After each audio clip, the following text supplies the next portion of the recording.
ভারত সরকার ও দেশটির কিছু রাজনৈতিক দল পতিত স্বৈরাচারকে শুধু আশ্রয়ই দেয়নি, সেখানে বসে দেশের বিরুদ্ধে ষড়যন্ত্র করতেও সহায়তা করছে। কথা বলেছেন বিএনপির স্থায়ী কমিটির সদস্য ডক্টর এজেড জাহিদ হোসেন। বাংলাদেশ বিরোধী ভারতের তৎপরতা ও আগ্রাসনের বিরুদ্ধে জাতীয় প্রেস ক্লাবের সামনে গণতান্ত্রিক পার্টির বিক্ষোভ সমাবেশে তিনি কথা বলেন। এ সময় জাহিদ আরও বলেন, ভারত ধর্মনিরপেক্ষতায় কতটুকু বিশ্বাস করে তা নিয়ে সন্দেহ আছে।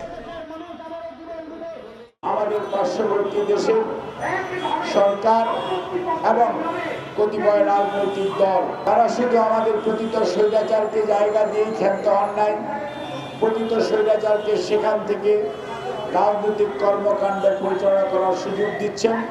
আমরা হিন্দু, মুসলমান, বৌদ্ধ, খ্রিস্টান, চাকমা, মারমা অথবা গারো, সাঁওতাল এভাবে বিভক্ত না। আমরা সবাই বাংলাদেশের মানুষ, আমরা বাংলাদেশি।